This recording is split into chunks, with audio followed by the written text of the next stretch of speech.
Deus de milagres, luz na escuridão, é um Deus que trabalha com a gente e nos leva a águas mais profundas, nos leva a lugares mais desafiadores. Eu não sei você, mas eu estou amando o capítulo do livro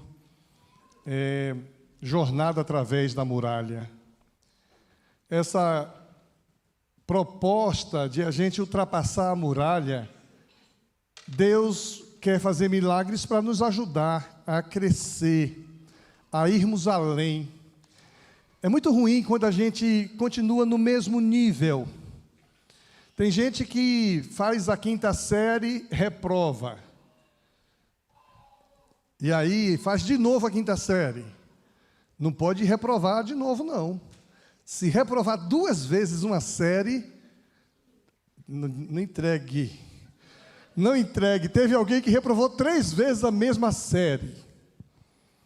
Começa a trazer uma sensação ruim de paralisia, de ausência de crescimento. E às vezes na vida cristã nós estamos travados do lado de cada muralha. A gente não cresce espiritualmente, não avança. Então essa campanha Espiritualidade Emocionalmente Saudável é algo que está nos ajudando a olharmos para nós mesmos, para a gente crescer. Nós precisamos entender que nós estamos na jornada da vida cristã, e a jornada da vida cristã é um processo cheio de altos e baixos, cheios de desafio. Eu não posso viver a vida cristã chegando todo dia, sentando aqui no banco todo dia, pensando que eu fui salvo para isso, vim aqui sentar, participar do culto e ir embora. Existe um processo, uma jornada. E existem muralhas que precisamos vencer. Algumas muralhas têm a ver com os nossos pecados de estimação. Algumas muralhas têm a ver com os nossos desafios de incluirmos rotina nova na nossa vida, como oração diária, como leitura bíblica diária, como ser dizimista fiel e não falhar, como ser aquele que controla o temperamento, controla a maneira de falar e de ser. Então tem uma jornada através da muralha que, depois da muralha, nós temos Jericó, nós temos a Terra Prometida, nós temos Canaã. Existe algo bonito depois da muralha. E quem não assistiu essa palavra pregada domingo passado à noite, quarta-feira, um amigo meu lá do Espírito Santo mandou para mim uma mensagem. E o Quias, eu estava aqui com o meu celular, de repente entrou o seu culto aí. E tinha um pastor pregando aí, tentou lembrar o nome do Filibaldo, não conseguiu. Um sujeito aí, um pastor pregando, e trouxe uma palavra maravilhosa que a gente tem que atravessar a muralha. Fez referência ao sermão da noite. Você me manda aí o culto da noite, e eu quero mandar esse culto de quarta-feira para todo mundo ouvir. Porque aquilo ali é maravilhoso. Vejam, um camarada lá em Vitória, que entrou por acidente no nosso culto, tocado por esse desafio que nós estamos sendo desafiados nessa campanha, a atravessarmos as muralhas de nossa vida. Porque nós fomos salvos e aqui estamos para vencermos processos na vida cristã. Nós não podemos continuar infantis na vida cristã. Então, nós temos aí 4, 5 capítulos desse ponto que a gente trabalhou. Vamos avançar um pouquinho hoje de manhã, um pouco à noite. Mas agora de manhã eu quero ler com vocês um texto de Tiago, capítulo 1, versículo 2 e 4, porque esse texto de Tiago, ele nos ajuda a motivarmos ainda mais nosso desejo de ultrapassar, de vencer, de ultrapassar as muralhas. Meus irmãos, considerai motivo de grande alegria o fato de passardes por várias provações. Ninguém gosta de passar por provação, né? Coisa complicada passar por provação. Aí Tiago está dizendo, tende motivo de muita alegria o passardes por várias provações, sabendo que A prova da vossa fé produz perseverança. E a perseverança deve ter ação perfeita, para que sejais aperfeiçoados, para que sejais completos, sem vos faltar coisa alguma. Muralhas, elas são divisores de água. Interessante que fugir de um rei invejoso foi para Davi a sua muralha.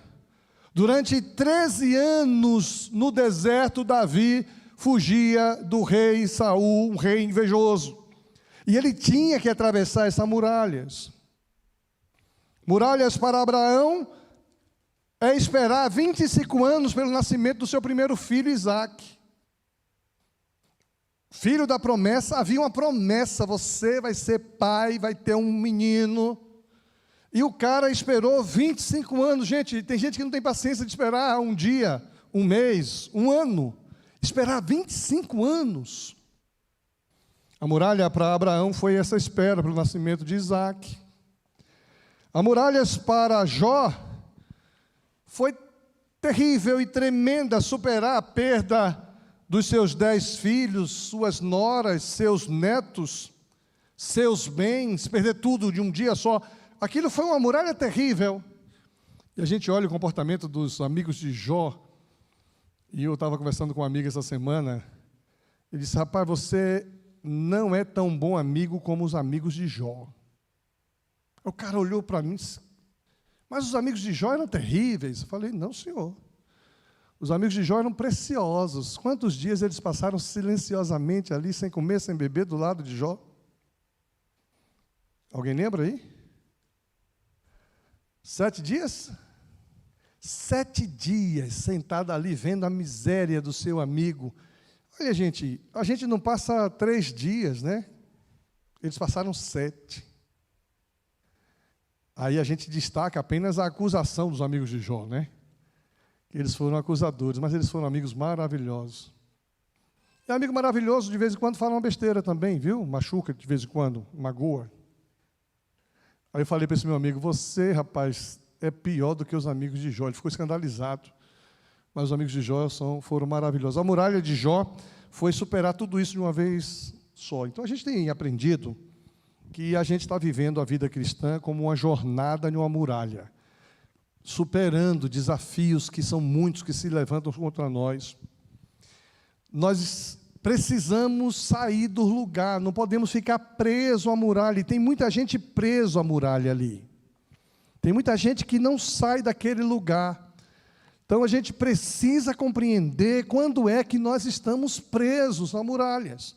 Quando alguns vocabulários não saem da nossa boca, quando alguns comportamentos não saem do nosso coração, quando alguns desejos nos dominam, nós estamos presos ali. Precisamos compreender como encontrar o nosso caminho através da muralha. Eu preciso descobrir que passo dá para chegar lá, para alcançar ali. É maravilhoso a gente ir por um caminho que nós já fomos e saber que é melhor subir aqui do que ali. Precisamos compreender o nosso caminho. Qual é o meu caminho? O meu caminho é o caminho da contrição, do arrependimento. É o caminho da oração, é o caminho da palavra. E eu preciso aceitar que isso não é uma coisa que acontece de uma hora para outra. Eu preciso aceitar que esses passos na jornada que atravessa a muralha da minha vida, é um processo. Tem gente que passa a vida inteira para descobrir como é bom estar do lado de cada muralha. Isso pode demorar dias, meses, anos. Vamos aceitar quanto tempo isso vai demorar. E precisamos entender quais são as características da vida lá do outro lado. Aí Paulo vai dizendo assim, mesmo assim vocês fizeram bem em se associar comigo nas dificuldades. Como é bom saber que do outro lado da muralha tem pessoas que se importam comigo, que me dão a mão, que me acolhem, que me incentivam, que me diz, vamos caminhar. Mas eu queria que hoje nós pudéssemos pensar sobre um nível maior de quebrantamento, Porque o nível de quebrantamento é o nível que vai nos ajudar a perceber que nós não estamos mais lá do lado de cá da muralha. Nós estamos indo para um outro lado. E o autor do texto do livro, ele vai mostrando que há uma necessidade de quebrantamento em todos nós. Às vezes nós nos sentimos muito fortes, corajosos, valentes. E a Bíblia vai acabar com a gente quando a gente se sente assim, porque o que se manifesta aqui é a arrogância, o orgulho, a vaidade. Às vezes Deus quer nos quebrar. Uma pessoa quebrantada diante de Deus, Ele gosta. Olha o que diz aqui o Salmo 51, que é um salmo precioso. Tem misericórdia de mim, ó Deus, por causa do teu amor, por causa da tua grande compaixão, apaga as manchas da minha rebeldia. Lava-me de toda a minha culpa, purifica-me do meu pecado, pois conheço minha rebeldia. Meu pecado me persegue todo o tempo. Pequei contra ti. Fiz o que é mal aos teus olhos. Por isso tens razão no que dizes, e é justo o teu julgamento contra mim, pois sou pecador desde que nasci, sim, desde que minha mãe me concebeu. Tu, porém, desejas a verdade no íntimo e no coração, me mostras a sabedoria.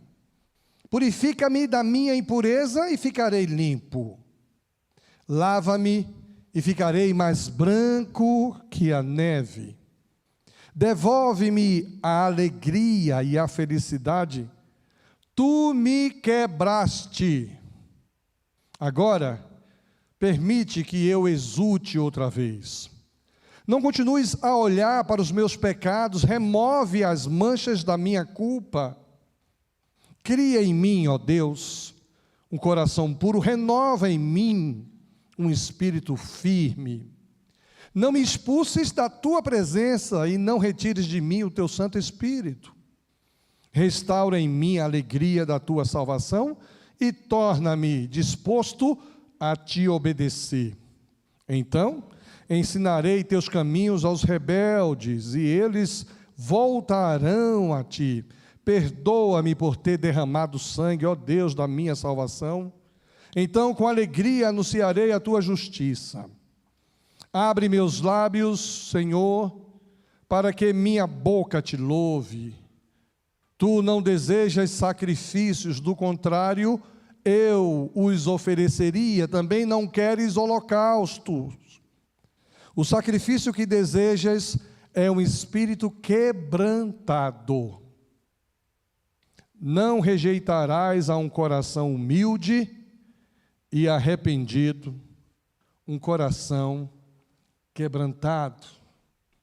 Os cristãos, eles podem ser notados por serem pessoas críticas. Os cristãos religiosos tendem a criticar os outros. Em defesa da verdade, eles acusam os outros. Em defesa da verdade, critica e diminuem os outros.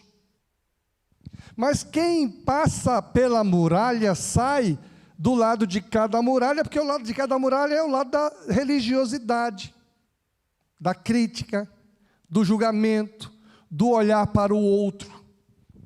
Mas quem passa para o lado de cá da muralha, ele é uma pessoa quebrantada, ele não vê o outro e nem avalia o julgamento, a atitude do outro, ele olha para si.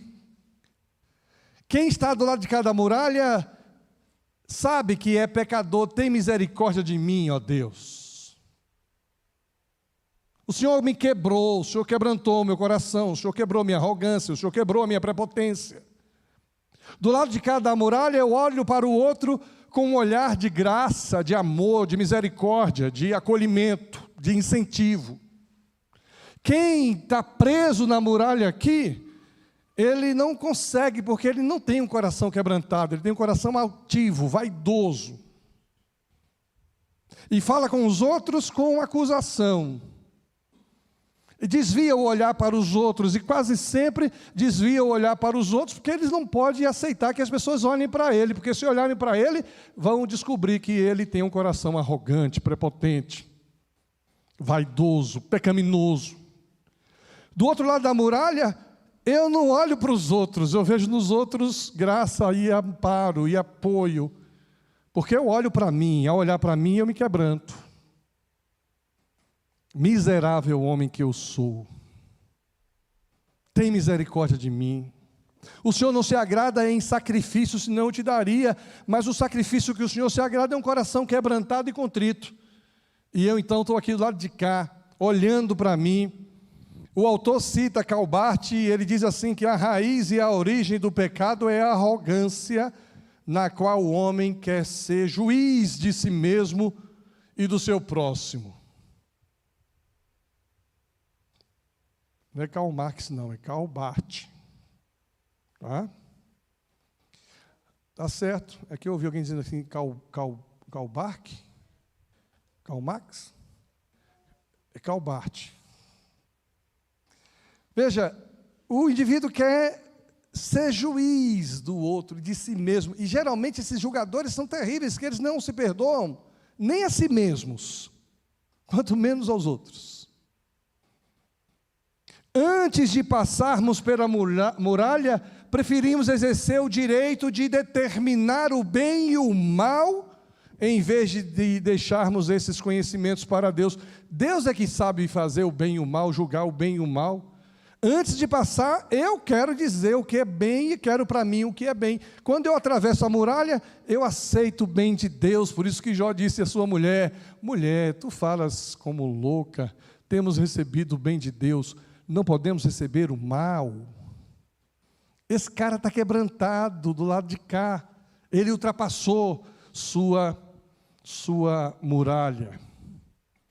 E aí o autor do livro que a gente está lendo diz assim: o orgulho e a nossa tendência para julgar os outros se encontram em cada esquina do mundo, em todas as culturas, locais de trabalho, locais de recreação, em todas as famílias, vizinhos, em todos os times esportivos, em toda sala de aula, em todos os casamentos, nos abrigos, na reunião da liderança da igreja de segunda-feira à noite, na festa de aniversário de uma criança, em qualquer lugar o orgulho e a tendência de julgar está presente. Quando nós atravessamos a muralha, a gente se liberta disso. Alguns pensam que quando se convertem, isso foi transformado, e o autor vai nos ensinando que não. Quando nos convertemos, isso não desaparece automaticamente. Isso assume uma nova fase.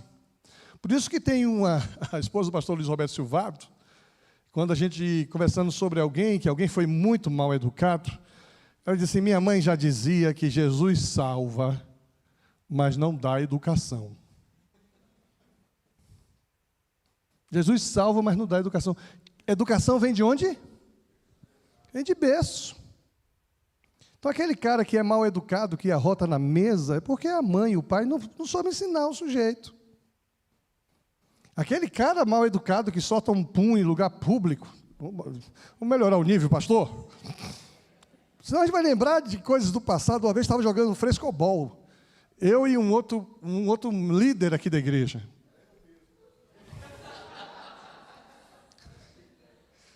Se entrega, né? Jesus salva, né? Mas aí estava na praia, gente, escuro, o cara ali, eu aqui e tal. De repente veio aquela vontade.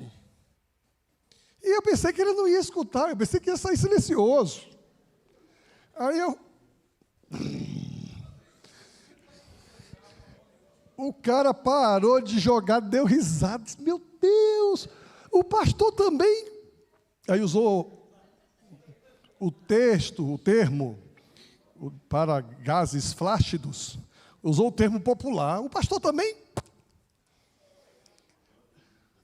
Agora, você pensa que eu sou o quê? Eu sou o quê? Um boneco, né?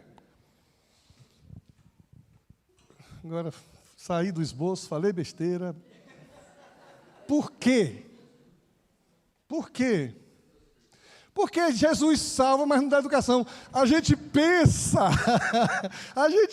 que quando a gente se converte, tudo isso desaparece e o autor vai dizendo que não. Assume uma nova forma. Uma outra forma diferente de a gente continuar julgando as pessoas. De medir o nível dos outros e querer deixar de olhar para si mesmo. Tem gente que tem formas de medir o nível de quebrantamento de acordo com a ofensa recebida. Interessante que o autor aqui, ele coloca um termo que não existe no português. Ele diz assim, eu sei que não existe esse termo no português. O quanto que nós somos ofensáveis. Ofensáveis, ele disse, eu sei que ofensáveis não existe no dicionário. Mas a gente começou a pensar que eu preciso, sim, medir que nível eu sou ofensável. Porque a ofensa não é o que o outro fala sobre mim, é o que eu me permito ser ofendido. Se você xingar minha mãe, eu digo, você nem conhece minha mãe? Tolinho.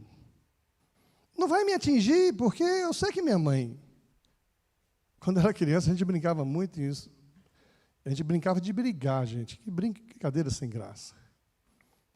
E aí botava a mão assim, aqui é a sua mãe, a mãe dele. E aí a gente começava a bater na mãe do outro.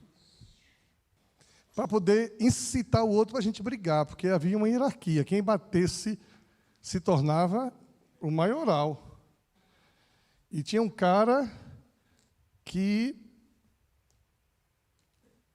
ele era o maioral, Jairo. E eu batia em todo mundo. Então, para ser o maioral, só tinha que bater no Jairo.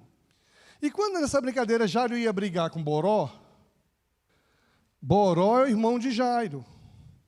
Boró era franzino. Jairo era o irmão mais velho de Boró. Quando eles iam brigar, Jairo deixava Boró bater nele.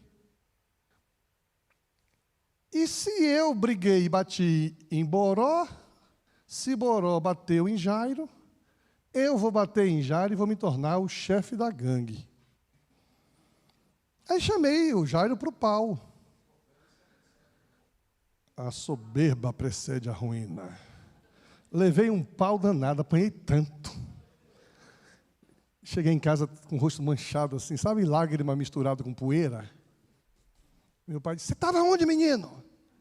Você estava brigando? Eu falei, eu? Além de arrogante, mentiroso. Quem falou cínico aí? Cínico. E a gente, então, começa a dizer que o outro nos ofendeu, os outros não nos ofendem. Eu que permito que a ofensa me atinja. Aquele famoso ditado, eu não consigo controlar a pedra que jogam em mim, eu preciso controlar o que eu faço com a pedra. Você é um ridículo, você é um cínico. Você é? Um beijo para você. Eu não vou permitir que esta ou aquela postura ou aquela palavra me ofenda, porque a decisão de me tornar ofensável é minha. Você está entendendo? Mas tem muita gente que não entende esse nível, porque está do lado de lá.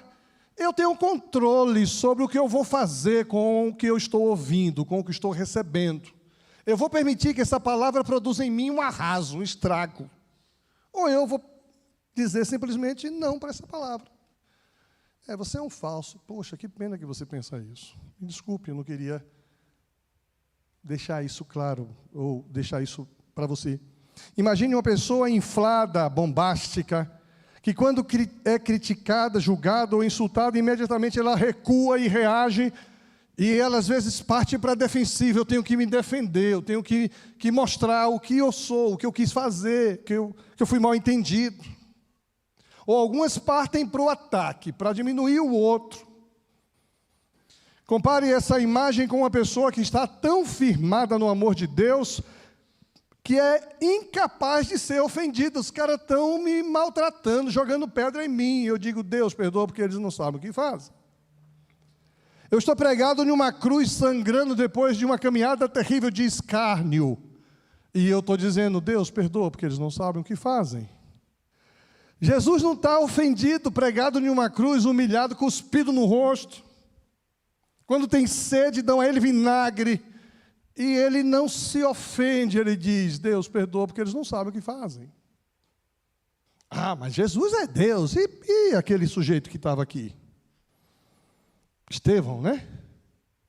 Da mesma forma, sendo apedrejado, uma pedrada na cabeça. Gente, e é pedrada forte. Uma vez eu mostrei aqui em um culto o que é um apedrejamento. Falei, quem não tem estômago, não veja. Aqui está o exemplo. Vou pegar e vou jogar em alguém. Rapaz do céu.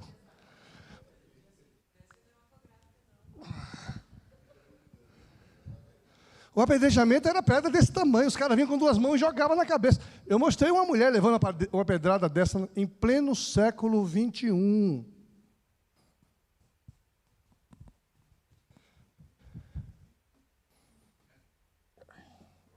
Preciso de uma massagem. E ele levava a pedrada e dizia assim, Pai, perdoa-lhes, porque eles não sabem o que fazem. Porque ele entendeu que do lado de cada muralha, eu sou quebrantado, você é um hipócrita. Eu falei, poxa, que pena que você só consegue enxergar a minha hipocrisia. Tem muito mais do que hipocrisia em mim. Pegou agora o nível mais profundo? Eu não sou só hipócrita. Eu não sou só falso. Eu sou um ser quebrantado. Eu sou mais do que isso. Seja bem-vindo ao mundo libertador do lado de cá da muralha. Por isso que o São Paulo chega e diz, miserável homem que eu sou. Poxa, se São Paulo é um miserável homem, eu sou o quê? Você é o quê? Francisco de Assis disse a seguinte frase, bem-aventurado que não espera nada, porque desfrutará de tudo. Quem não espera nada, desfrutará de tudo. Eu cheguei para pregar em São Luís, o pastor que me atendeu lá em São Luís, pastor Charles Acruz, ele foi pastor de uma família, que senta aqui, esqueci o nome até da família, ainda bem que ela não está aqui, né? Se estivesse aqui eu me lembraria o nome deles. A cunhada da Dai, né? A Cris e o Fernando e os meninos. Quando eu chego lá, gente, eu estou no Maranhão, lindo mar, e o cara me recebe com alegria, pastor Ilquias, olha, a Cris já me deu todo o script do que o senhor gosta. Ela disse que o senhor gosta de comer ovo frito com arroz e farinha. Eu falei, meu Deus.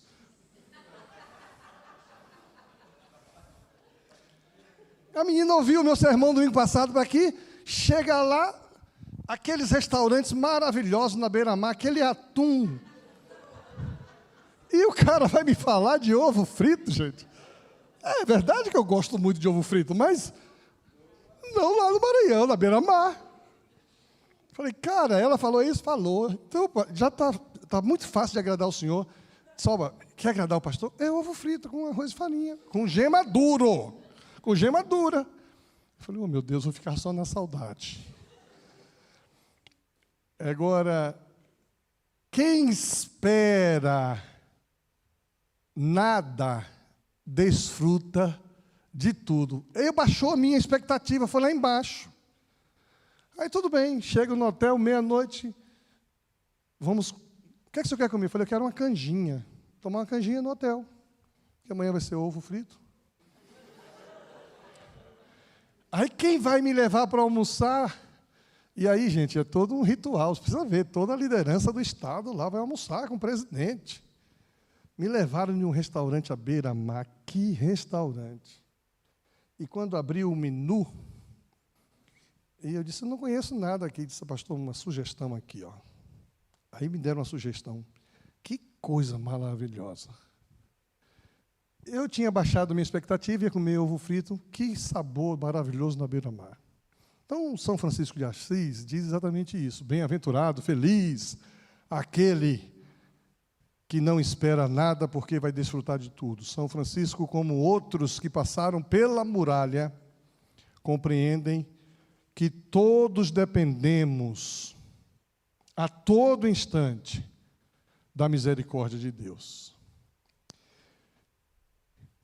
A misericórdia de Deus é a causa de não sermos consumidos. Eu e você mereceríamos ser fulminados. Quando a gente está do lado de cada muralha, porque quando eu estou travado na muralha, eu estou travado na muralha porque eu penso que eu tenho direitos. Eu penso que estou sendo injustiçado. Eu estou travado do lado de cada muralha porque você me ofendeu, e você não pode me ofender, você tem que me respeitar, que é a tônica do nosso tempo. Eu tenho direitos. E o meu direito precisa ser preservado, ainda que eu tire a vida de inocentes, porque é o meu direito que tem que ser preservado. Eu tenho que crescer, eu tenho que ocupar o meu espaço, eu tenho que mostrar o que sou, eu tenho que mostrar para que vim, eu tenho valor. E fico travado do lado de cada muralha e não ultrapasso para o outro lado, porque no outro lado a mensagem é maravilhosamente leve. Eu sou pecador miserável, e se não fosse a misericórdia de Deus, eu estava perdido. Aí eu olho para o outro com esse mesmo olhar, você também é alvo da misericórdia de Deus. Não me importo com o que você pensa de mim, eu me importo com o que Deus pensa de mim. Isso está valendo. Então, o que é que fica para a gente aqui? Precisamos de quebrantamento. Quebrantamento dos nossos orgulhos, das nossas vaidades, da nossa presunção. Eu mandei uma mensagem para o governador do estado do Paraná, ele me respondeu com áudio. Estive com ele quinta-feira. Pastor Ilquias, essa semana a gente vai conversar, viu? Falei, sim, senhor, governador. Humildade daquele homem. E quando o cara chega, precisa ver, gente. É o governador chegando. Mas um cara humilde. Eu, como cristão, preciso ser humilde. O desafio para mim e para você, hoje à noite a gente tenta concluir essa mensagem, só tem 2 pontos hoje à noite. Nós precisamos de quebrantamento. O que é o divisor para que eu possa vir para o lado de cada muralha é experimentar o quebrantamento. O que é que Deus precisa quebrantar na sua vida? O que é que Deus precisa quebrar você? Você está se sentindo um coitadinho, coitadinha? Tem coisas do seu passado que te escraviza, que você foi vítima, que você permitiu que te ofendesse. Vem para o lado de cá. Vem para o lado de cá e libera o perdão. E chega diante de Deus com o coração quebrantado e contrito, porque esse é o sacrifício que agrada a Deus. Amém?